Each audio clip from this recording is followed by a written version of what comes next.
हो गया है लाख टके की बात का। आपके साथ मैं हूं अपर्णा मौजूद। नमस्कार, मैं हूं अजय वत्स। आइए शुरू करते हैं खबरों का सिलसिला और शुरुआत बड़ी खबर के साथ। लखनऊ में बीजेपी की बड़ी बैठक चल रही है। प्रदेश मुख्यालय पर बीजेपी के राष्ट्रीय अध्यक्ष जेपी नड्डा की अगुवाई में कोर ग्रुप की बैठक हो रही है, जिसमें धर्मेंद्र प्रधान, राधा मोहन सिंह, सीएम योगी, स्वतंत्र देव सिंह, दिनेश शर्मा, श्रीकांत शर्मा समेत कई दिग्गज मौजूद हैं। बैठक में 2022 चुनाव को लेकर मंथन किया जा रहा है। क्या स्ट्रैटेजी होगी, किस तरीके से बूथ स्तर पर काम होगा, जमीन पर कार्यकर्ताओं को किस नीति के साथ उतरना है, तमाम मुद्दों को लेकर ये कोर ग्रुप की बेहद महत्वपूर्ण बैठक इस वक्त जारी है। और अपर्णा, ये बैठक इसलिए भी अहम हो जाती है कि पीएम मोदी के 3 कानूनों को, कृषि सुधार कानूनों को वापस लेने के बाद ये यूपी में बदले हुए हालात में पहली बड़ी बैठक है, जिसमें शीर्ष नेतृत्व भी मौजूद है, राष्ट्रीय अध्यक्ष मौजूद हैं और यूपी के भी शीर्ष नेतृत्व मौजूद हैं। तो अब नई परिस्थितियों में क्या रणनीतियां बनेंगी, इस पर हो सकता है इसमें मंथन हो रहा हो। बिल्कुल।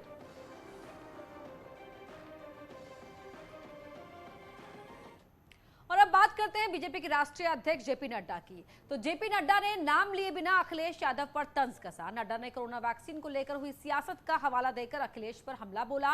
दावा किया कि जल्द ही लाल टोपी भी केसरिया रंग में बदलने वाली।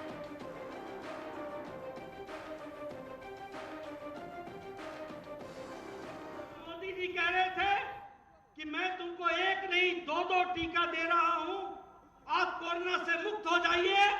तो उस समय आपके यहाँ के नेता बोल रहे थे ये बीजेपी की वैक्सीन है, ये मोदी की वैक्सीन है। अब किसकी वैक्सीन लगा के घूम रहे हो?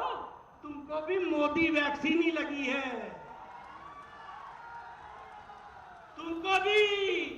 तुमको भी बीजेपी की वैक्सीन लगी है।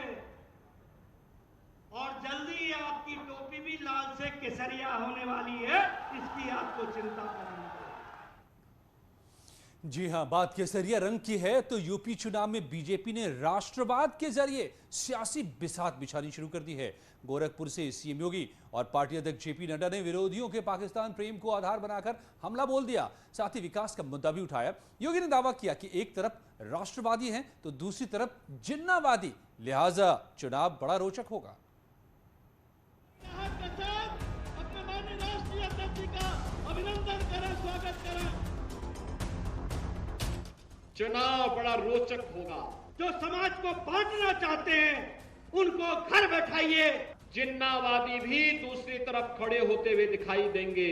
तो आपके विपक्ष के पास कुछ नहीं है, कोई मुद्दा नहीं है। आज इस बुलडोजर से वही डर रहा है जो माफियाओं का सरपरस्त था। चुनाव से पहले सीएम योगी आदित्यनाथ का ये बयान बताता है कि बीजेपी अपनी कसरत में कोई कोर कसर नहीं छोड़ना चाहती। गोरखपुर में बूथ अध्यक्षों के सम्मेलन के जरिए बीजेपी ने जीत के दावे के साथ साथ कार्यकर्ताओं में जोश भी भरा, ताकि हर सीट पर मजबूती के साथ मुकाबला किया जा सके। इस हिम्मत के साथ गठबंधन को आपने हराते हुए उत्तर प्रदेश में एक नया रिकॉर्ड बनाया था।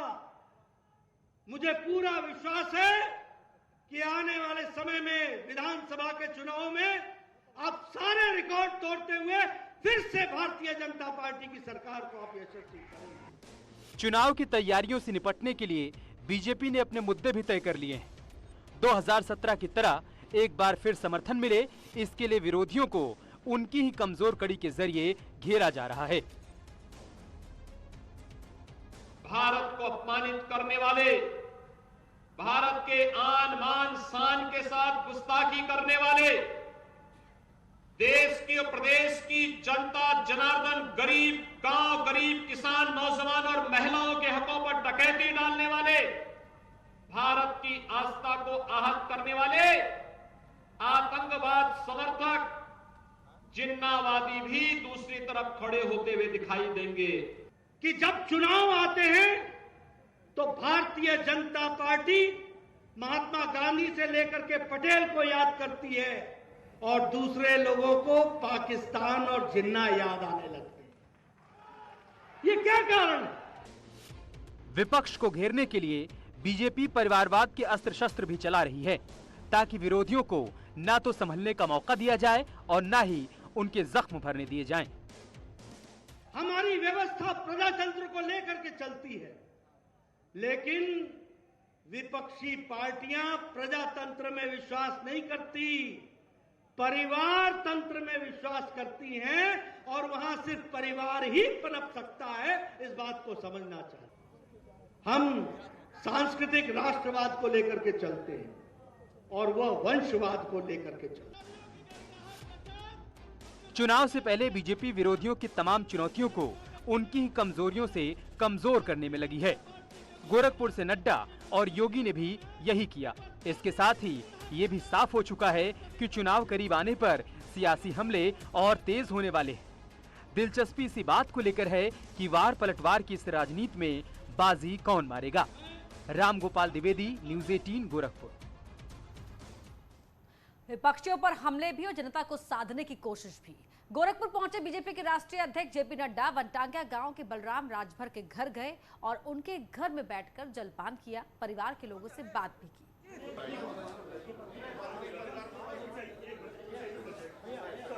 इस दौरान सीएम योगी आदित्यनाथ, प्रदेश अध्यक्ष स्वतंत्र देव सिंह और सांसद रवि किशन भी मौजूद रहे।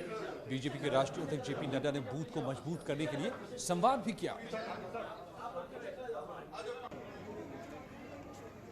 राष्ट्रीय अध्यक्ष जेपी नड्डा जी आए थे, उनको अपने बूथ अध्यक्षों से मुलाकात करनी थी। आपके घर आए थे? जी, हमारे घर आए थे, जन संबोधन भी किए हैं, फिर घर में हमारे आए हैं, नाश्ता किए हैं, लड्डू और पानी भी पिए हैं। उसके बाद आशीर्वाद मैंने बोला कि बच्चों को सबको बुलाओ सामने और जो बनाए हुए खिलाओ, हम लोग खाएं और जाएं, बस और कुछ नहीं। जी हाँ, वनटांगिया से बेहद ही खास लगाव रहा है सीएम योगी का और ये काफ़ी लोगों को यहाँ से फायदा भी हुआ है, उम्मीदें भी रही हैं। मगर आरएसएस प्रमुख मोहन भागवत ने आज कहा है कि भारत लगातार विकास कर रहा है और आने वाले दिनों में जल्द ही ये दुनिया के शिखर पर होगा, लेकिन भारत को दुनिया के देशों को जीतकर विश्व की सबसे बड़ी महाशक्ति बननी है। तो विश्व की महाशक्ति ही केवल नहीं बनना है, बल्कि उसे लोगों का दिल जीतकर विकास करने में सहायता देने वाला पथ प्रदर्शक बनना है। मोहन भागवत भारत विकास परिषद संस्थापक डॉक्टर सूरज प्रकाश की याद में विज्ञान भवन में आयोजित कार्यक्रम में संबोधित कर रहे थे। समय पर दुनिया को आवश्यकता रहेगी इस संतुलन को वापस लाने की। भारत उठ रहा है, भारत इसके लिए उठ रहा है, केवल महाशक्ति कहलाने के लिए नहीं उठ रहा है। भारत को क्या करना है? महाशक्ति बन के। आज जो महाशक्ति बन गए, उन्होंने क्या किया? दुनिया पर डंडा चलाने के अतिरिक्त और बड़ी बड़ी सुनहली घोषणा के पीछे अपने स्वार्थ साधने के अतिरिक्त क्या किया? हमको नहीं बनना है वैसा, हम विश्वगुरु बनेंगे। सब बातों में हमारा विक्रम रहेगा। आर्थिक बल देखो, सामरिक बल देखो, देश की मजबूती देखो, देश का प्रकृति पर्यावरण को देखो, सब बातों में दुनिया में हम नंबर 1 रहेंगे। लेकिन सारी दुनिया हमारे जैसी बने, हम नहीं बनाए, वहां के लोग आकर देखें। और अब बात कर लेते हैं विपक्ष की तैयारियों की भी। और इस बीच सैफई में मुलायम सिंह यादव का बर्थडे केक काटने के बाद लौटे शिवपाल यादव ने लखनऊ में मुलायम सिंह यादव से मुलाकात की है और उन्हें जन्मदिन की बधाई दी है। इस मौके पर शिवपाल यादव ने मुलायम सिंह यादव से आशीर्वाद लिया, साथ बैठकर हालचाल जाना। इस दौरान कई मुद्दों पर बात हुई। अखिलेश यादव ने जब मुलायम सिंह यादव का बर्थडे पार्टी ऑफिस में वो मना रहे थे, तब शिवपाल यादव वहां से नदारद थे और सैफई में मुलायम सिंह यादव का जन्मदिन मना रहे थे। लेकिन सैफई से लौटने के बाद शिवपाल सीधा लखनऊ पहुंचे और यहां पर उन्होंने नेताजी से मुलाकात की, जिसकी तस्वीर आपकी टीवी स्क्रीन पर है। और यहां रुक रहे एक छोटे से ब्रेक के लिए।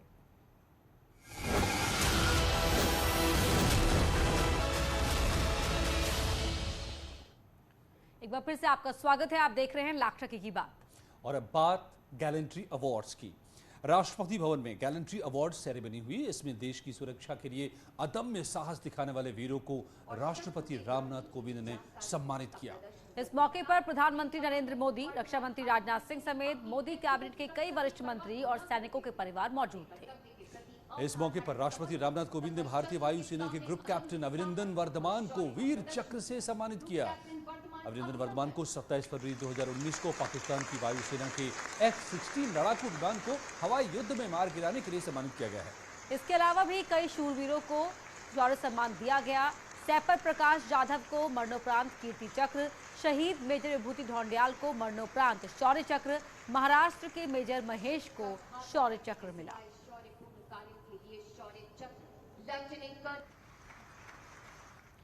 तो देश की सुरक्षा करते करते वीर गति को प्राप्त हो जाने वाले जवानों को मरणोपरांत अवार्ड दिया गया। उसी की 8 तस्वीरें आपको दिखाते हैं।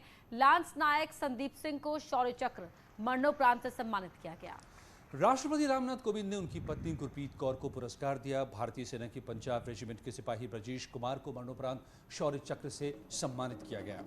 राष्ट्रपति ने उनकी पत्नी श्वेता कुमारी को पुरस्कार दिया। 55वीं राष्ट्रीय राइफल्स के सिपाही हरि सिंह को 2019 मरणोपरांत शौर्य चक्र से सम्मानित किया गया। हरि सिंह की पत्नी राधा बाई ने अवार्ड को रिसीव किया।